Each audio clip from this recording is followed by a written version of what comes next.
Hello everyone, welcome back to Joan of Arc. We are now on We Win, but the King bonks. It was away past midnight, and had been a tremendous day in the matter of excitement and fatigue, but that was no matter to Joan when there was business on hand. She did not think of bed. The generals followed her to her official quarters, and she delivered her orders to them as fast as she could talk, and they sent off to their different commands as fast as delivered. Wherefore the messengers galloping hither and thither raised a world of clatter and racket in the still streets. And soon were added to this the music of distant bugles and the roll of drum notes of preparation, for the vanguard would break camp at dawn. The generals were soon dismissed, but I wasn't, nor Joan, for it was my turn to work now. Joan walked the floor and dictated a summons to the Duke of Burgundy to lay down his arms and make peace and exchange pardons with the king, or if he must fight, go fight the Saracens. Pardonnez-vous, I le tue, de bonne religion. Entirement, on sait qu'ils devront faire loyer charité, c'est tout, si vous plaît, digoré, allez contre les Saracens. It was long, but it was good, and had the sterling ring to it. It is my opinion that it was a fine and simple and straightforward and eloquent estate proper that she had uttered. It was delivered in the hands of the courier. He galloped away with it. The Joan dismissed me, and told me to go to the inn and stay, and in the morning give to her father the parcel which she had left there. It contained presents for Domremy, relatives and friends, and a peasant dress which she had bought for herself. She said that she would say good-bye to her father and uncle in the morning, if it should still be their purpose to go, instead of tarrying a while to see the city. I didn't say anything, of course, but I could have said that wild horses couldn't keep those men in that town half a day. They waste the glory of being the first to carry the great news to Domremy, the taxes remitted for ever. And hear the bells clang and clatter, and the people cheer and shout. Oh, not they. Pâté and Orleans and the coronation were events which in a vague way these men understood to be colossal, but they were colossal myths, films, abstractions. This was a gigantic reality. When I got there, do you suppose they were abed? Quite the reverse. They and the rest were as mellow could be, and the paladin was doing his battles in great style, and the old peasants were endangering the building with their applause. He was doing pâté now, and was bending his big frame forward and laying out the positions and movements with a rake here and a rake there of the formidable sword on the floor. And the peasants were stooped over with their hands on their spread knees, observing with excited eyes and ripping out ejaculations of wonder and admiration and all. Yes, here we were, waiting for the word. Our horses fidgeting, snorting and dancing to get away. We lying back on the burdles till our bodies fairly slanted to the rear. The word rang out at last, "Go!" and we went. There was nothing like I've ever seen. There we swept by squads of scampering English. The mere wind of our passage laid them flat in piles and rows. Then we plunged into the ruck of Baslo's frantic battle corps and tore through it like a hurricane, leaving coursers of the dead stretching far behind. No tarrying, no slacking rein, but on. Far yonder in the distance lay our prey Talbot and his host looming vast and dark, like a storm cloud brooding on the sea. Down we swooped upon them, glooming all the air with a quivering pall of dead leaves, flung up by the whirlwind of our fight. In another moment we should have struck them, as word strikes world, when disorbited constellations crash into the Milky Way. But by misfortune and the inscrutable dispensation of God, I was recognized. Talbot turned white, and shouting, he was shouting, "Save yourselves! It is the standard-bearer of Joan of Arc!" Drove his spurs home till he met in the middle of his horse's entrails, and fled the field with his billowing multitudes at his back. I could have cursed myself for not putting on a disguise. I saw reproach in the eyes of Her Excellency, and was bitterly ashamed. I had caused what seemed an irreparable disaster. Another might have gone aside to grieve, and not seeing any way to mend it, but I thank God I am not of those. Great occasions only summon, as with trumpet call, the slumbering reserves of my intellect. I saw my opportunity in an instant. In the next I was away. Through the woods I vanished fast, like an extinguished light. Away around, through the curtaining forest I sped on its wings, none knowing what was become of me, none suspecting my design. Minute after minute passed, and on I flew, on and still on, and at last, with great cheer, I flung my banner to the breeze, and burst out in front of Talbot. Oh, it was a mighty thought! That weltering chaos of distracted men whirled and surged backward like a tidal wave which had struck a continent. And the day was ours. Poor helpless creatures, they were in a trap. They were surrounded. They could not escape to the rear, for there was our army. They could not escape to the front, for there was I. Their hearts shriveled in their bodies. Their hands fell listless at their sides. They stood still, and at our leisure we slaughtered them to a man, all except Talbot and Fastloff, whom I saved and brought away, one under each arm. Well, there's no denying it. The paladin was in great form that night. Such style, such noble grace of gesture, with grandeur of attitude, much energy when he got going, such steady rise, and such a swing and wing, and nicely graduated expenditures of voice according to the weight of the matter, such skilfully calculated approaches to his surprises and explosions, such belief compelling sincerity of tone and manner, such a climaxing peal from his brazen lungs, and such a lightning vivid picture of his mailed form and floating banner when he burst out before that despairing army. And oh, the gentle art of the last half of his last sentence delivered in the careless and indolent tone of one who has finished his real story, and only adds a colourless and inconsequential detail because it has happened to occur to him in a lazy way. It was a marvel to see those innocent peasants. Why, they were all to pieces with enthusiasm, and roared out applauses fit to raise a roof and wake the dead. When they had cooled down at last, and there was silence, but for the heaving and panting, old Laxart said, admiringly, "As it seems to me, you are an army in a single person." "Yes, that is what he is," said Noel Regison convincingly. "He is a terror, and not just in this vicinity.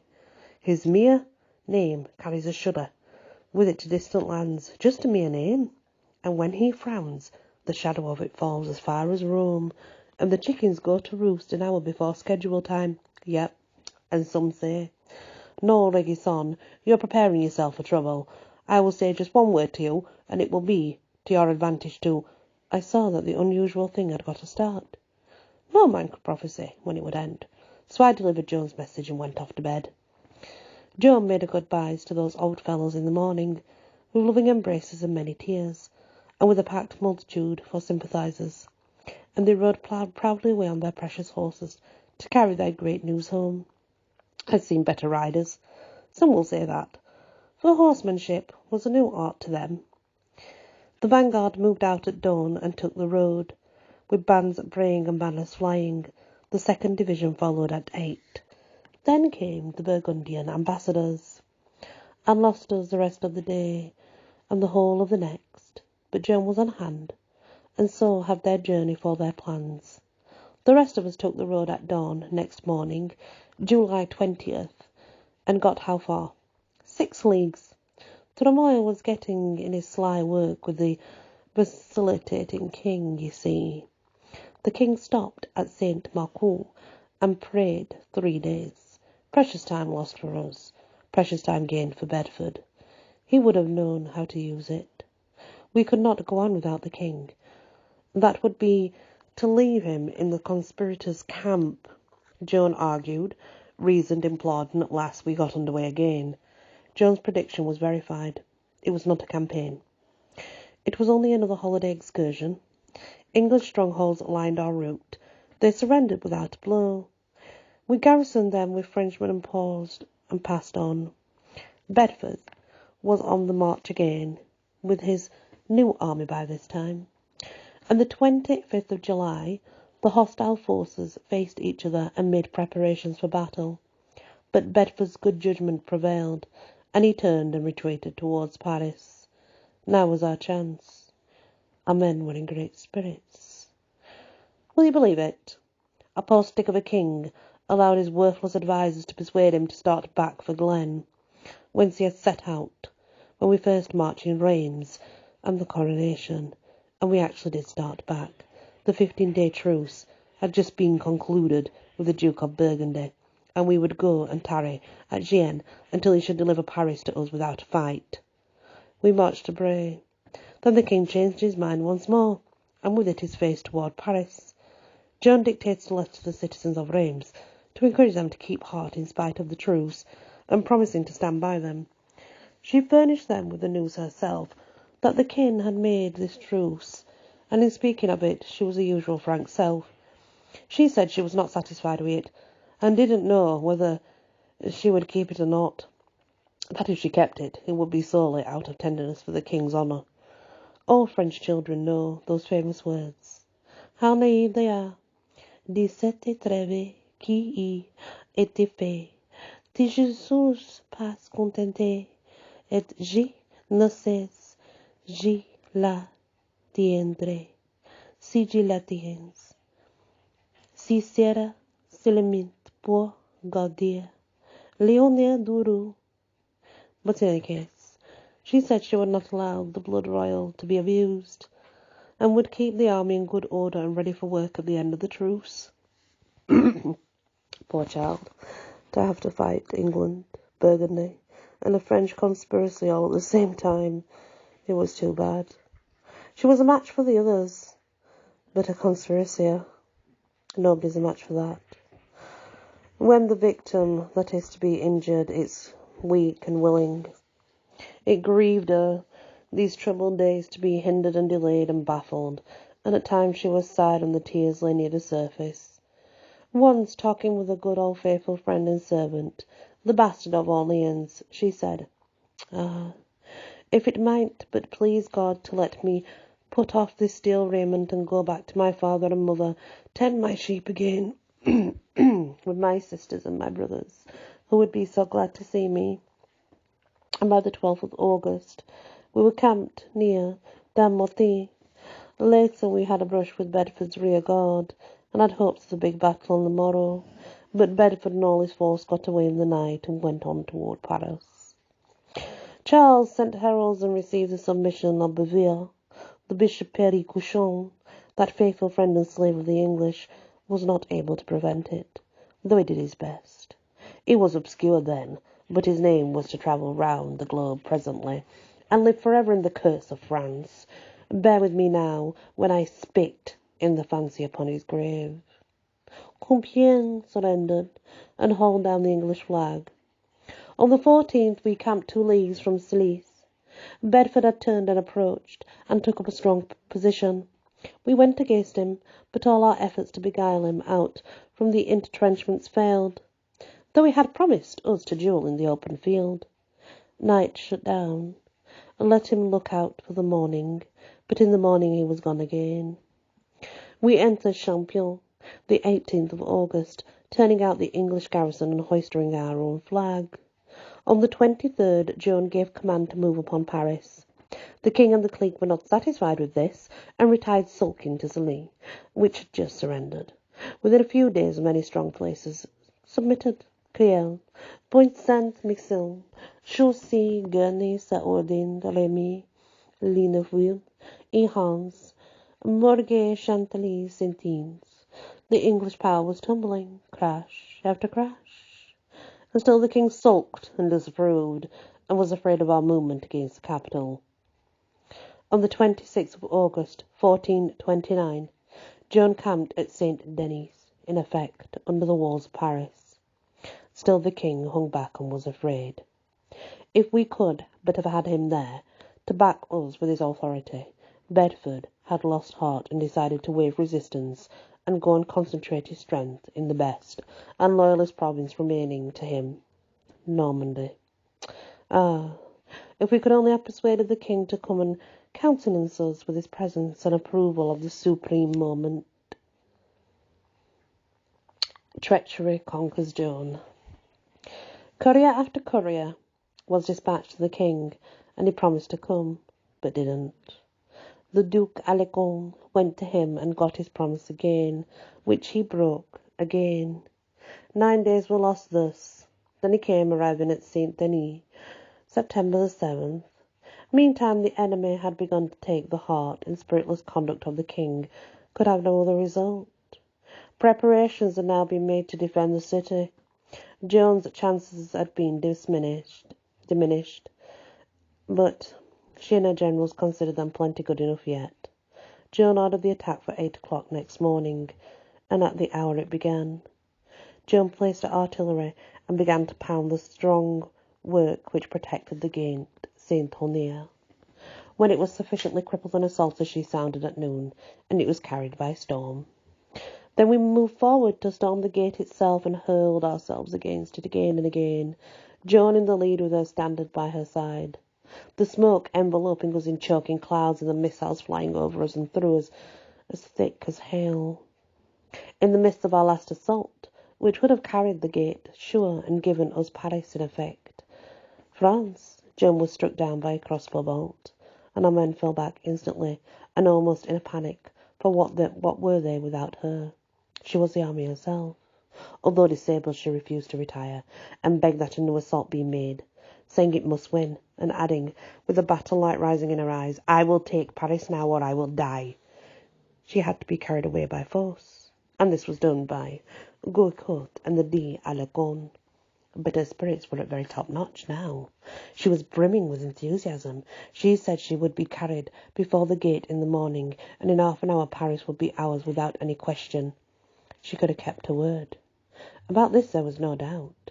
But she forgot the fact of the king, shadow of the substance named La Tremoille. The king forbade the attempt. You see, a new embassy had just come from the Duke of Burgundy, and another sham private trade of some sort was afoot. You would know, without telling you, that Joan's heart was nearly broken. Because of the pain of her wound and the pain of the heart, she slept little that night. Several times the watchers heard muffled sobs from the dark room where she lay at Saint Denis, and many times the grieving words, "It would have been taken, it could have been taken," which were the only ones she said. She dragged herself out of bed a day later with new hope. D'Alençon had thrown a bridge across Seine near Saint Denis. Might she not cross by that and assault Paris at another point? But the king got wind of it and broke the bridge down. And more he declared the campaign ended, and more still he made a new truce, and a long one, in which he had agreed to leave Paris unthreatened and unmolested, and go back to the law whence he had came. Joan of Arc, who had never been defeated by the enemy, was defeated by her own king. She had said once that all she feared for her cause was treachery. It had struck its first blow now. She hung up her white armour in the royal Basilique of Saint Denis, and went and asked the king to relieve her of functions and let her go home. As usual, she was wise. Grand combinations, far-reaching, great military moves were at an end now. For the future, when the truce should end, the war would be merely a war of random and idle skirmishes, apparently work suitable for the subalterns, and not requiring the supervision of a sublime military genius. But the king would not let her go. The truce did not embrace all France. There were French strongholds to be watched and preserved. He would need her. Really, you see, Tremoille wanted to keep her where he could balk and hinder her. Now the voices came again. They said, "Remain at Saint Denis." There was no explanation. They did not say why. That was the voice of God. It took precedence of the command of the king, and Joan resolved to stay, but that filled La Tremoille with dread. She was too tremendous a force to be left to herself. She would surely defeat all his plans. He beguiled the king to use compulsion. Joan had to submit because she was wounded and helpless. In the great trial, she said she was carried away against her will. and that if she had not been wounded it could not have been accomplished. She had spirit, that slender girl, a spirit brave in all earthly powers and defy them. We shall never know why the voices ordered her to stay. We only know this, that if she could have obeyed, the history of France would not be, as it now stands, written in the books. Yes, we all know that. On the 13th of September, the army, sad and spiritless, turned its face towards Lyon and marched without music. Yes, one noted that detail. It was a funeral march. That is what it was, a long, dreary funeral march, with neither a shout nor a cheer, friends looking on in tears all the way, enemies laughing. We reached Gien at last, that place whence we had set out a splendid march towards Reims, less than 3 months before, with flags flying, bands playing, the victory Pleur Chapaté glowing on our faces, and the massed multitude shouting and praising and giving us Godspeed. There was a dull rain falling now. The day was dark. The heavens mourned. The spectators were few, and had no welcome, but the welcome of silence and pity and tears. Then the king disbanded that noble army of heroes. It furled its flags, it stored its arms, the disgrace of France was complete. La Tremoille wore the victor's crown. Joan of Arc, the unconquerable, was conquered. Yes, it was as I have said.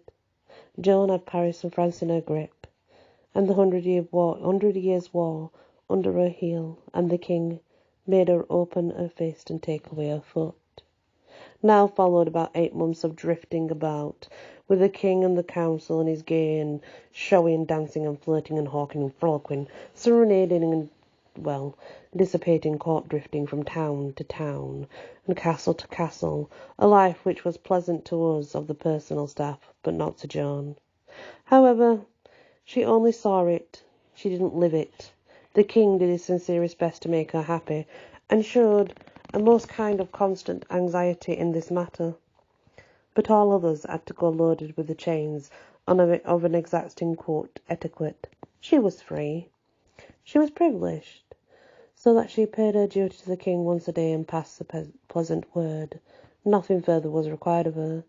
Naturally, then, she made herself a hermit and grieved the weary days through in her own apartments, with her own thoughts and devotions for company, and the planning of now forever unrealizable military combinations for entertainment.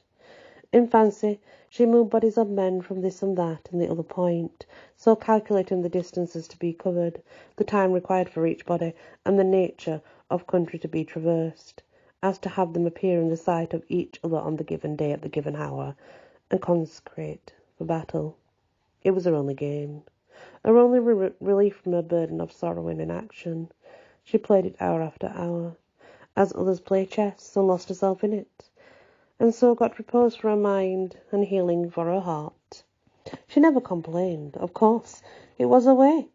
She was a sort that endured in silence, but she was caged eagle, just the same, and pinned with the free air and alpine heights and the fierce joys of the storm. France was full of rovers, disabandoned soldiers, ready for anything that might turn up. Several times, at intervals, when Joan's dull captivity grew too heavy to bear, she was allowed to gather a troop of cavalry and make a health-restoring dash against the enemy. These things would have abaft her spirits. It was like old times, there as at Saint-Pierre-Maudier, to see her lead assault after assault, be driven back and again, but always rally and charge anew, all in the blaze of eagerness and delight, till at last the tempest of missiles rained and intolerably thick, that d'Alincourt, who was wounded, sounded the retreat, for the king had charged him on his head to let no harm come to Joan, and away everybody rushed after him as he supposed. But when he turned and looked, there were we of the staff still hammering away, wherefore he rode back and urged her to come, saying she was mad to stay there with only a dozen men. Her eye danced merrily, and she turned upon him, crying out, "A dozen men? Name of God! I have 50,000, and will never budge this place. till this place is taken. Sound the charge!" Which he did. And over the walls we went, and the fortress was ours.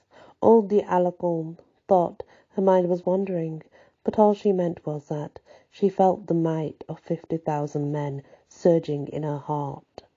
It was a fanciful expression, but, to my thinking, true word was never said. Then there was the affair near Lagny, where we charged the entrenched Burgundians through the open field 4 times, the last time victoriously. The best prize of it, Fliquant Diaris, the free booter and pitiless scourge of the region round about. Now and then other such affairs, and at last, away toward the end of May 1430, we were in the neighbourhood of Compiègne, and Joan resolved to go to the help of that place, which was being besieged by the Duke of Burgundy. I had been wounded lately, and was not able to ride without help, but that good dwarf took me on behind him, and I held on to him and was safe enough. We started at midnight in a sullen downpour of warm rain, and went slowly and softly and in dead silence, for we had to slip through the enemy's lines. We were challenged only once. We made no answer, but held our breath and crept steadily and stealthily along, and got through without any incident. About 3 or 1:30 we reached Compiègne, just as the grey dawn was breaking in the east. Joan set to work at once, and concerted a plan with Guillaume de Flavy, captain of the city, a plan for a sortie toward evening against the enemy, who was posted in 3 bodies on the other side of Uis, in the level plain. From our side, one of the city gates communicated with a bridge. The end of this bridge was defended on the other side of the river by one of these fortresses called a boulevard, and the boulevard was commanded in a raised road, which stretched from its front across the plain to the village of Margouy. A force of Burgundians occupied Margouy. Another was camped at Claroix, a couple of miles above the raised road. It's actually pronounced Claroix, but it does have an X on the end, but the X is silent. And a body of English was holding Venette, 1.5 miles below it. A kind of bow and arrow arrangement, you see. The causeway the arrow, the boulevard at the feather end of it, Margouy at the barb, Venette at one end of the bow, Claroix at the other. Joan's plan was to go straight per causeway against Margouy, carry it by assault, then turn swiftly upon Claroix up to the right and capture the camp in the same way, then face to the rear and be ready for heavy work, for the Duke of Burgundy lay behind Claroix in the reserve. Flavy's lieutenant, with archers and the artillery of the boulevard, was to keep the English troops from coming up from below and seizing the causeway and cutting off Joan's retreat, in case she should have to make one. Also, a fleet of covered boats was to be stationed near the boulevard as an additional help in case a retreat should become necessary. It was the 24th of May. At 4 in the afternoon, Joan moved out at the head of the 600 cavalry on her last march in this life. It breaks my heart. I had got myself helped onto the walls, and from there I saw much that happened. The rest was told to me afterward by our 2 knights and the other eyewitnesses. Joan crossed the bridge, soon left the boulevard behind her, and went skimming away over the raised road with her horsemen clattering at her heels. She had a brilliant silver-gilt cape over her armour, and I could see it flap and flare, rise and fall, like a little patch of white flame. It was a bright day, and one could see far and wide over the plain. Soon we saw the English force advancing swiftly and in handsome order, the sunlight flashing from its arms. Joan crashed into the Burgundians at Margouy and was repulsed. Then she saw other Burgundians moving down from Claroix. Joan rallied her men and charged again, and was again rolled back. 2 assaults occupy a good deal of time, and time was precious here. The English were approaching the road now from Venette, but the boulevard opened fire on them, and they were checked. Joan heartened her men with inspiring words, and led them to the charge again in great style. This time she carried Margouy with a hurrah. Then she turned at once to the right and plunged into the plain and struck Claroix force, which was just arriving. Then there was heavy work, and plenty of it. The two armies hurling each other backward, turn about and about, and victory inclining first to the one, then to the other. Now all of a sudden there was a panic on our side. Some say one thing caused it, some another. Some say the cannonade made our first ranks think retreat was being cut off by the English. Some say the rear ranks got the idea that Joan was killed. Anyway, our men broke and we went flying into the wild route for the causeway. Joan tried to rally them and face them around, crying to them that victory was sure, but it did no good. They divided and swept by her like a wave. Old de Alarcon begged her to retreat while there was yet a chance for safety, but she refused. So he seized her horse and bridle and bore her along with the wreck and ruin in spite of herself. And so along the causeway they came swarming, the wild confusion of frenzied men and horses, and the artillery had to stop firing, of course. Consequently, the English and Burgundians closed in safety, the former in front, the latter behind their prey. Clear to the boulevard the French were washed in this enveloping inundation, and there, cornered in an angle formed by the flank of the boulevard and the slope of the causeway, they bravely fought a hopeless fight, and sank down one by one. Flavy, watching from the city wall, ordered the gate to be closed and the drawbridge raised, then shut Joan out. The little personal guard around her thinned swiftly. Both of our good knights went down disabled. Joan's two brothers fell wounded, then Montregisson, all wounded while loyalty sheltering Joan from blows aimed at her. When only the dwarf and paladin were left, they would not give up, but stood their ground stoutly, a pair of steel towers, streaked and splashed with blood, and where the axe of one fell, and the sword of the other, an enemy gasped and died. And so fighting, and loyal in their duty to the last, good simple souls, they came to their honourable end. Peace to their memories. They were very dear to me. Oh my gosh. The paladin is dead, and the dwarf. Then there was a cheer and a rush, and Joan, still defiant, still laying about her with her sword, was seized by her cape and dragged from her horse. She was borne away a prisoner to the Duke of Burgundy's camp, and after her followed the victorious army roaring in its joy. The awful news started instantly, and its round from lip to lip and flew, and whenever it came it struck the people with a sort of paralysis, and they murmured over and over again, as if they were talking to themselves or in their sleep. The Maid of Orleans taken, Joan of Arc a prisoner, the saviour of France, lost to us, and would keep saying that over and over as if they couldn't understand how it could be, how God could permit it. You know what a city is like, when it's hung from eaves to pavement with rustling black, then you know what Rouen was like, and some other cities. But can any man tell you what the mourning in our hearts of the peasantry of France was like? No, nobody can tell you that. They could not have told you themselves. But it was there indeed, yes. Why, it was the spirit of the whole nation, hung with crape. The 24th of May we will draw down the curtains now upon the most strange and pathetic and wonderful military drama that has been played upon the stage of the world. Joan of Arc will march no more.